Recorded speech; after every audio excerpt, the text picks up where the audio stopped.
عزیزان گرامی، اللہ جل شانہ کا بڑا ہی کرم اور فضل ہوا کہ اس نے ہمیں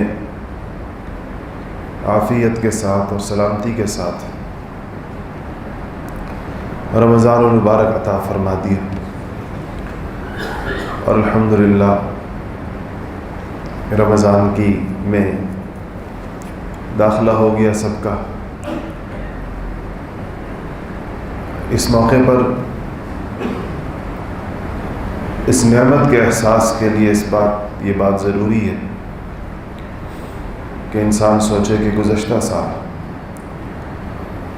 بہت سارے ہمارے جاننے والے دوست احباب رشتہ دار بڑی تعداد میں ایسے تھے جو گزشتہ سال رمضان میں موجود تھے اور اس سال نہیں ہیں، تو ان کو اس بات کا علم نہیں ہوگا شاید، یا کم سے کم یقین نہیں ہوگا یا توقع نہیں ہوگی کہ وہ ان کا آخری رمضان تھا۔ ایسے ہی ہم میں سے بھی کسی کو نہیں پتہ کہ کون سا رمضان ہمارا آخری رمضان ہو سکتا ہے، یہ ہمارا آخری رمضان ہے۔ اس احساس کے ساتھ انسان کو پھر اس کی قدر و قیمت معلوم ہوتی ہے، اور انسان کے دل میں یہ احساس پیدا ہوتا ہے کہ اس کے ایک ایک لمحے کی انسان قدر کرے۔ رمضان المبارک دراصل اللہ جل شانہ کی اپنی مخلوق پر مہربانی اور فضل و کرم کا ایک نمونہ ہے۔ فارسی میں کہتے ہیں کہ رحمت الہی بہا نمی جویت، رحمت الہی بہا نمی جویت، کہ رحمت الہی بہانا چاہتی ہے، یعنی اللہ جل شانہ انسانوں کو مختلف مواقع عطا فرماتے رہتے ہیں کہ جس کے ذریعے سے وہ اپنی کمیوں کی، کوتاہیوں کی، نالائقیوں کی، بے وفائیوں کی، غفلتوں کی تلافی کرتا رہے انسان۔ اس کے موقع انسان کو دیے جاتے ہیں۔ انہی مواقع میں سے ایک موقع جو ہے وہ رمضان المبارک بھی ہوتا ہے کہ جس میں انسانوں کو کم وقت میں اور کم خرچ میں اور کم مشقت میں زیادہ بڑے صلے اللہ تعالیٰ کی طرف سے عطا ہوتے ہیں، زیادہ بڑی بخششیں اور زیادہ عنایتیں اور زیادہ رحم اور رحمتیں اور سعادتیں آسمانوں سے انسانوں کے لیے اترتی ہیں۔ رمضان میں دو چیزوں کا ذکر آتا ہے، ایک رمضان کا دن ہے اور ایک رمضان کی رات ہے۔ دن کی عبادت روزہ ہے، اور روزہ بھوک پیاس کو برداشت کرنے کا نام ہے، یا کھانے اور پینے اور اپنی جائز خواہشات سے رک جانے کا نام ہے۔ حدیث شریف میں آتا ہے کہ اللہ جل شانہ کو انسانوں کو بھوکا رکھنے سے کوئی فائدہ نہیں۔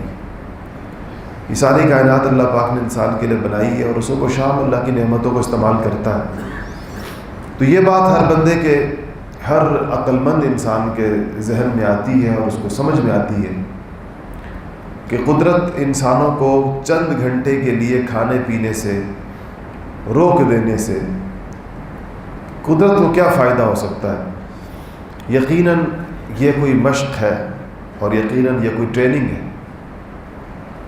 اور اس سے اللہ جل شانہ انسانوں کے نفوس کی تہذیب اور تزکیہ چاہتے ہیں۔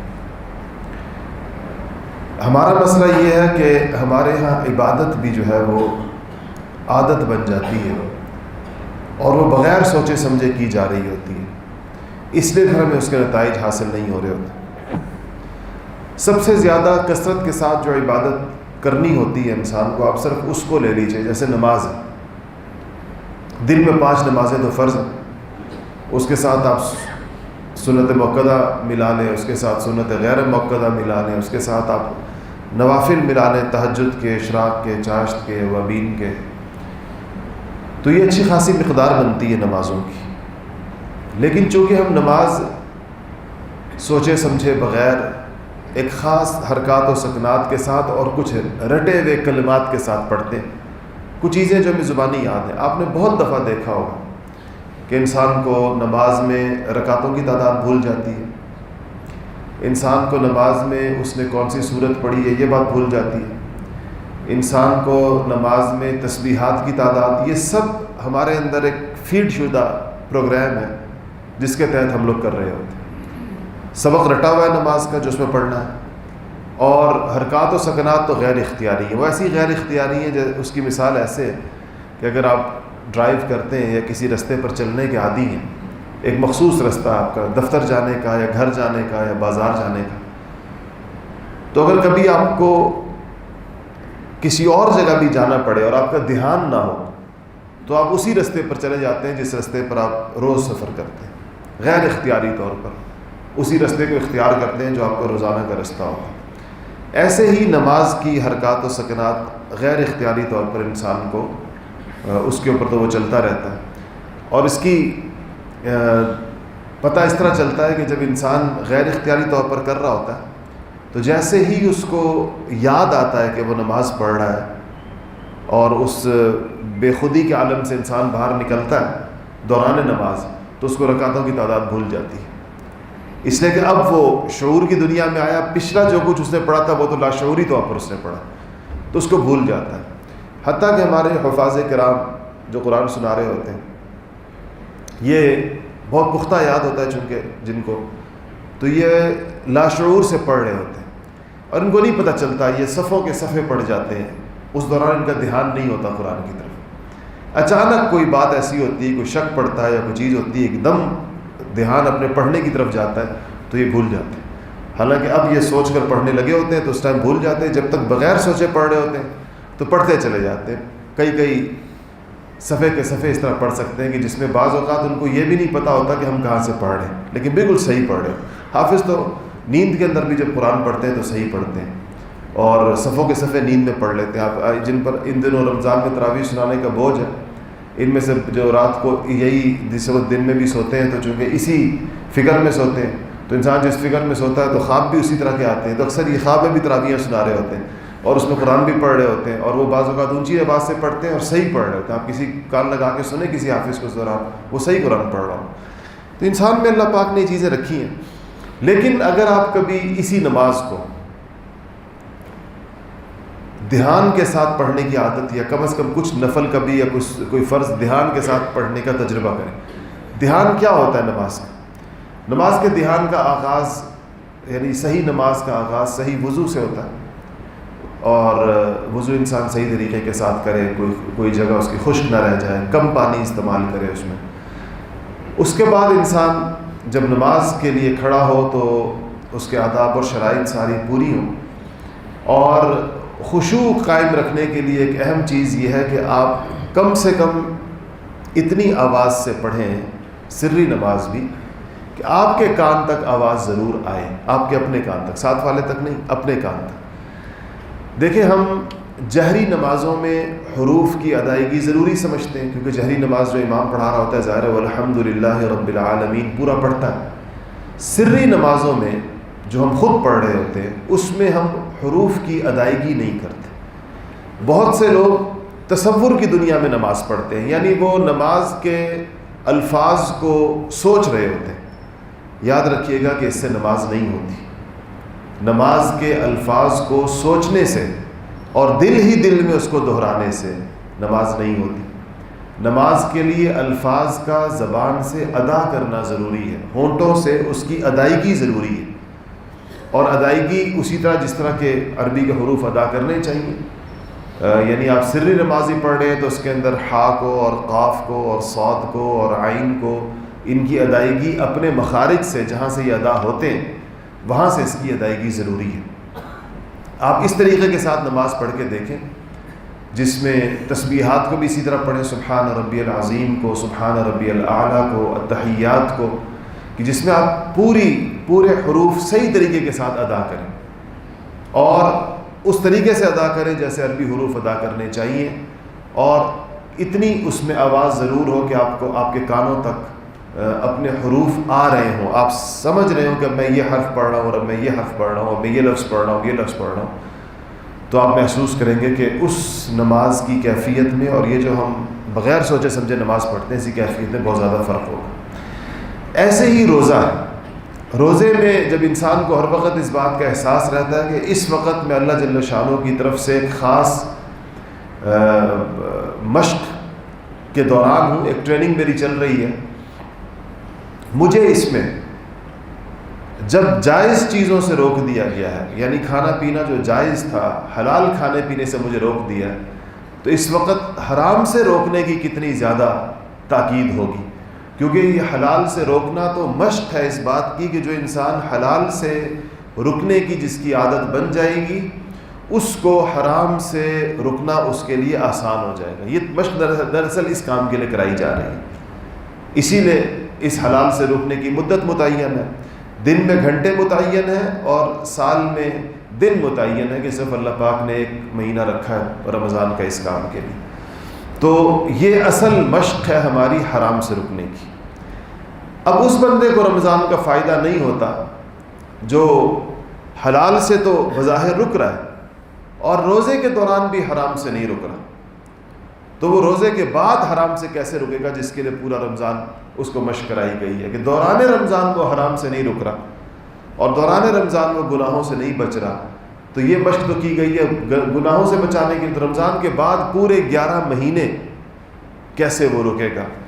اس کو 12 مہینوں میں سے ایک مہینہ رمضان کا رکھنے کی ایک حکمت یہ معلوم ہوتی ہے کہ یہ صلاحیت ہے روزے میں پورے رمضان کے مہینے میں کہ اگر انسان پورے آداب کے ساتھ اور پورے اہتمام کے ساتھ اور تمام مستحبات کی رعایت کے ساتھ رمضان شریف کا مہینہ گزارے، اس کا دن بھی اور اس کی رات بھی، تو اس مہینے میں اس میں اتنا پوٹینشل پیدا ہو جاتا ہے، اتنی اس میں صلاحیت پیدا ہو جاتی ہے، اتنی اس کی استعداد ہو جاتی ہے کہ اگلے 11 مہینے وہ اس پر تقوی کے ساتھ گزار سکتا ہے۔ اسی لیے پھر اگلے سال دوبارہ روزہ آتا ہے کہ 11 مہینے تک اس رمضان میں یہ صلاحیت ہے کہ ایک مسلمان کو اسلام پر اور اعمال پر اور اللہ تعالیٰ کی اطاعت پر اور اللہ تعالیٰ کی فرمانبرداری پر چلا سکتا ہے، بشرطے کہ اس کی رعایت رکھی جائے اور اس کو اس طرح رکھا جائے جیسا کہ اس کو کرنے کی ضرورت ہے۔ عرض یہ کر رہا تھا کہ کھانا پینے سے تو انسان رک جاتا ہے، 2-3 چیزیں ایسی ہیں جس سے انسان عام طور پہ رمضان میں نہیں رک پاتا، جن میں سے ایک اس کی زبان کا استعمال ہے۔ زبان انسان کو گناہوں کی وادیوں اور گھاٹیوں میں ڈال دیتی ہے۔ زبان میں کے استعمال میں جھوٹ بھی ہے، اس میں غیبت بھی ہے، چغلی بھی ہے، دوسرے کے اوپر بہتان بھی ہے، گالی گلوچ بھی ہے، لوگوں کے ساتھ بدزبانی بھی ہے، یہ سب زبان کے غلط استعمال ہیں۔ روزے کی حالت میں اگر انسان چاہے عام دنوں کی بنسبت تو اپنی زبان کو آسانی کے ساتھ کنٹرول کر سکتا ہے۔ روزے انسان کے نفس کو جب غذا نہیں ملتی، یہ ایک طریقہ ہے، کیونکہ جو انسان زبان کا جتنا تیز استعمال کر رہا ہوتا ہے اس کے پیچھے نفس کی قوت ہوتی ہے، نفس کا کھانا روک کر قدرت نفس کو ضعیف کرتی ہے، کمزور کرتی ہے، اس کی قوت کم پڑ جاتی ہے۔ اب اگر اس کو روکا جائے زبان درازی سے، اس کو روکا جائے غیبت سے، دوسری چیز تو یہ چیز انسان کے لیے عام دنوں کی بنسبت روزے کی حالت میں زیادہ آسان ہوتی ہے۔ دوسری چیز جس سے انسان کو گناہوں کی طرف لے جانے والی ہے وہ اس کی نگاہ ہے، اس کی آنکھیں۔ نگاہ کی حفاظت تقوی کے حصول کی بنیاد ہے، بالکل بنیادی چیز، اور اس میں ہر اس چیز کے اوپر نگاہ ڈالنے سے منع کیا گیا ہے جو اللہ تعالیٰ کے ہاں جس کی اجازت نہیں ہے، چاہے وہ باہر کی دنیا ہو یا چاہے وہ اسکرین کی دنیا ہو، موبائل کی اسکرین ہو، کمپیوٹر کی اسکرین ہو، ٹی وی کی اسکرین ہو۔ اسکرین کا مسئلہ یاد رکھیے گا کہ ہر وہ چیز جو عام نگاہ سے باہر دیکھنا ناجائز ہے وہ اسکرین پر دیکھنا بھی ناجائز ہے۔ نامحرم کو جیسے کہ انسان باہر نہیں دیکھ سکتا، دیکھنے سے مراد یہ کہ اس سے لطف نہیں اٹھا سکتا، ایسے ہی اسکرین کے اوپر بھی اس کو دیکھنے کی اور اسے لطف اٹھانے کی انسان کو اجازت نہیں. عام آنکھ کا اس کا حکم ہے. اس لیے دوسری چیز جس کی طرف انسان کو رمضان میں جس کی مشق کرنی چاہیے وہ اپنی نگاہوں کی حفاظت کی. اور یہ مشق اگر روزے کی حالت میں انسان کی ہو جائے تو پھر رمضان کے بعد کا جو وقت آئے گا اس میں اس کو خود بخود اس کے اوپر اللہ جل شانہ ایک کنٹرول عطا فرما دیں گے. دوسری چیز میں نے عرض کیا رمضان کے دن کے بعد رمضان کی راتیں ہیں. رات میں روزہ تو نہیں ہوتا. رمضان کی رات کی عبادت جو ہے وہ اس کا قیام اللیل ہے، رات کو کھڑا ہونا. اسی لیے جہاں پر بھی آتا ہے، جن احادیث میں آتا ہے من صام رمضان، جسے رمضان کا روزہ رکھا، اس کے ساتھ جو دوسرا لفظ آتا ہے من قام رمضان، جو رمضان میں کھڑا ہوا، قیام کیا. قیام اللیل میں 2 نمازیں شامل ہیں قیام میں، ایک تراویح شامل ہے اور ایک تہجد شامل ہے. رمضان کے قیام کو باقی 11 مہینوں کے قیام سے جو چیز الگ کرتی ہے وہ تراویح کا قیام ہے. نبی کریم صلی اللہ علیہ وسلم کا رمضان کے علاوہ پورا سال پابندی کے ساتھ تہجد پڑھنے کی عادت تھی. تو وہ قیام تو آپ پورا سال کرتے تھے جو تہجد کا قیام. جو اضافی قیام رمضان میں آتا ہے وہ تراویح کا قیام. تراویح میں ہمارے ہاں لوگ کوتاہی کرتے ہیں اور مسجدوں میں بھی آپ دیکھتے ہیں کہ شروع رمضان میں ایک اہتمام ہوتا ہے تراویح کا جو چند دنوں کے بعد پھر نظر نہیں آتا. تراویح کے بارے میں 2 باتیں یاد رکھیے گا کہ اس میں 2 کام کرنے ہوتے ہیں. ایک رمضان کی تمام راتوں میں تراویح پڑھنا، یعنی یکم رمضان سے پہلے. میں دیکھ رہا تھا چونکہ پہلی تراویح روزے سے پہلے آ جاتی ہے، کیونکہ پہلے رات آتی ہے پھر دن آتا ہے، تو پہلے تراویح آتی ہے پھر روزہ آتا ہے. آپ مسجدوں میں دیکھیں کہ پہلی تراویح میں جب روزہ نہیں ہوا تو مسجدوں میں رش نہیں ہوتا، اور جب روزہ رکھ لیا اس کے بعد جو اگلے دن تراویح آتی ہے، دوسری تراویح جو آتی ہے اس میں ایک بڑی تعداد لوگوں کی ایسی جو اس میں آتی ہے. گویا کہ لوگ شاید یہ سمجھ رہے ہوتے ہیں کہ تراویح روزہ رکھنے کے بعد جس دن روزہ رکھا ہے تو پھر اس کے بعد اس کا اختتام گویا تراویح پر ہو رہا ہے. حالانکہ آغاز تراویح سے ہوتا ہے. پہلے تراویح ہوتی ہے، رات پہلے آتی ہے، پھر روزہ آتا ہے پہلا بار. تو یہ ہمارے ہاں یہ بھی کل پرسوں رمضان گزرا، ہم سب نے اس میں مشاہدہ کیا اپنی مسجدوں میں کہ پہلی رات کو لوگ کم تھے. حالانکہ رمضان کا اعلان تو بہت جلدی ہو گیا تھا، مغرب کے ساتھ ہی رمضان کا اعلان ہو گیا تھا، سب کو پتا تھا کہ آج تراویح.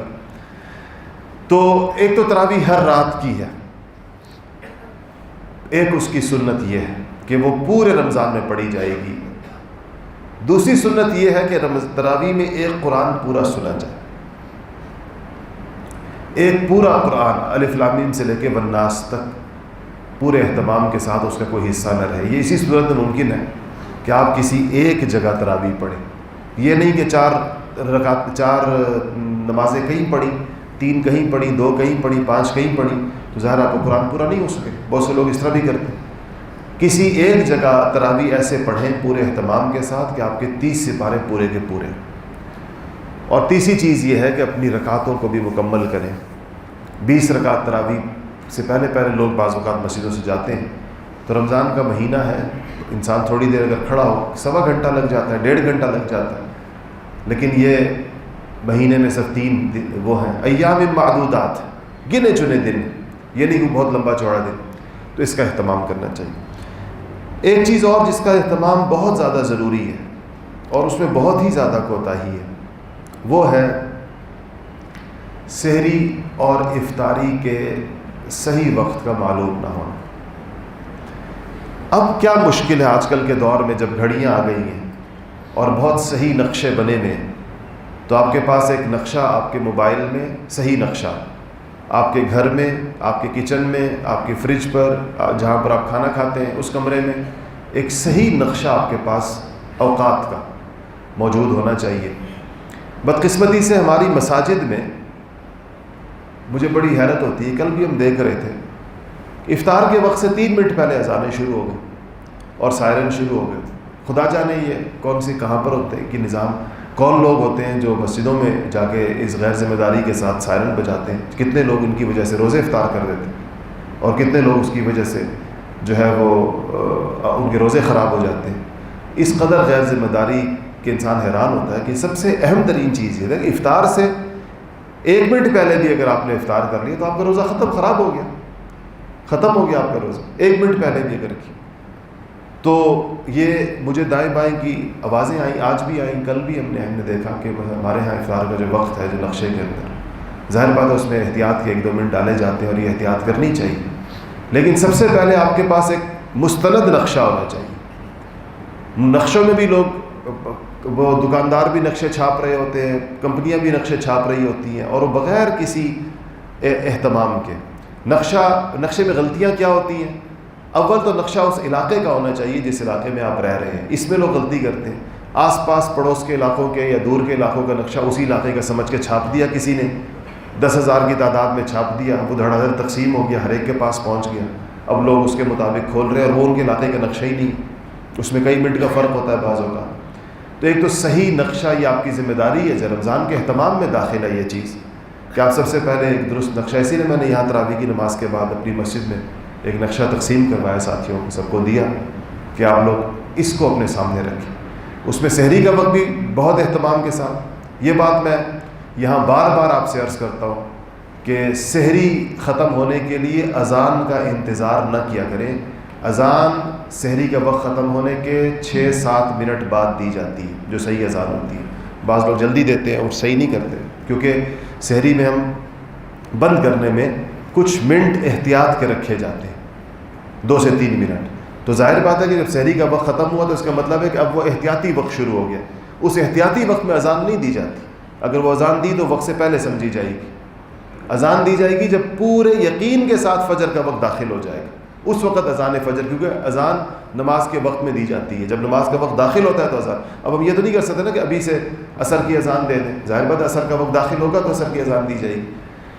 تو سحری ختم کرنے کے لیے پھر میں عرض کر رہا ہوں کہ آپ کو ایک صحیح نقشے کی ضرورت ہے، اور اس نقشے کے مطابق اس پہ نہ آپ مسجدوں کے سائرن پر اعتماد کیا کریں، ہر مسجد کے آپ لوگ مختلف جگہوں سے آتے ہیں، اور نہ آپ اذانوں پر اعتماد کر سکتے ہیں. اذان تو میں نے کہا دی بعد میں جاتی ہے، وہ تو ویسے ہی اصولاً بعد میں دی جانی چاہیے، اس لیے کہ یہ روزے کا، اس کا تعلق براہ راست روزے کے ہونے نہ ہونے سے.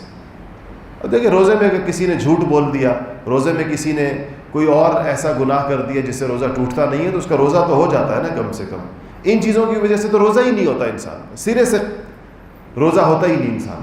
اس لیے سحری اور افطاری کو اہتمام کے ساتھ، احتیاط کے ساتھ، اوقات کی رعایت کے ساتھ. پرانے زمانے میں بڑی مشکل تھی کہ انسان کو خود وہ علم حاصل کرنا پڑتا تھا آسمان کو دیکھنے کا، حتیٰ یتبین لکم الخیط الابیض من الخیط الاسود من الفجر. تو لوگ خود باہر، کیا گھڑیاں تو ہوتی نہیں تھی، اور لوگ باہر نکلتے تھے، آسمان پر، افق پر نگاہ جمائے رکھتے تھے، اور اس کا باقاعدہ ان کو ایک علم ہوتا تھا کہ کس وقت افق پر کیسی روشنی پھیلے گی تو یہ غروب کی علامت ہوگی، یا کیسی روشنی ہوگی تو طلوع فجر کی علامت ہوگی. اچھا خاصا ایک پورا فن اور مشکل کام تھا. ہم نے وہ حضرات دیکھے ہیں اپنے اساتذہ میں سے جو کہ باوجود گھڑیوں کے اس دور کے پھر بھی خود اپنی نگاہ پر اعتماد کرتے تھے اور ایسی جگہوں پر کھڑے ہو کر دیکھتے رہتے تھے ان اوقات کو. لیکن اب چونکہ بہرحال سائنس نے ترقی کی ہے اور یہ چیزیں آپ کے لیے بہت اچھے سائنٹیفک کیلنڈرز بن گئے ہیں جو بالکل منٹوں سیکنڈوں کے حساب سے ہیں، تو اس کا اہتمام ضرور اس میں کرنا چاہیے کہ اس قسم کے ایک مستند نقشہ آپ کے پاس موجود ہو، اور وہ ایک اس کے ساتھ یہ کہ اس پر توثیق ہو، اس پر تائید ہو علماء کی کہ یہ نقشہ صحیح ہے.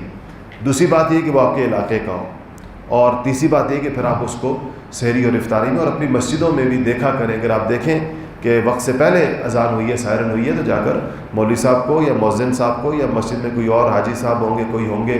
اکثر مسجدوں کے اندر یہ اذان دینے والے لوگ ان پڑھ ہوتے ہیں اور ان کو اس بات کا احساس ہی نہیں ہوتا کہ ہماری ان اذانوں کے ساتھ اور ہمارے ان سائرنوں کے ساتھ سینکڑوں ہزاروں لوگوں کے روزوں کا تعلق ہے. کتنے گھر ایسے ہیں جو کہ صرف اسی پر کان لگا کر بیٹھے ہوتے ہیں، اور جیسے ہی ان کو آواز کانے میں آتی ہے وہ روزہ کھول بھی رہے ہیں اور بند بھی کر رہے ہیں، اور اس کا اہتمام لوگ نہیں کر رہے ہوتے. یہ بہت بڑی کوتاہی ہے جو معاشرے میں. اگر اس کا اپنا اندازہ لگانا ہو تو آپ کسی دن غروب کے وقت میں دیکھیں یہ 3-4 منٹ کے عرصے میں سائرن الگ الگ کیوں ہو رہے ہیں. ایک تو وہ وقت ہے، بعض اور لوگوں کا مثلا اہل تشیع کا وقت ہے تو وہ تو ویسے ہی 10-12 منٹ کے بعد، اس میں تو بہت فرق ہوتا ہے، وہ تو اس کے ساتھ 2-3 منٹ میں نہیں ہوتا.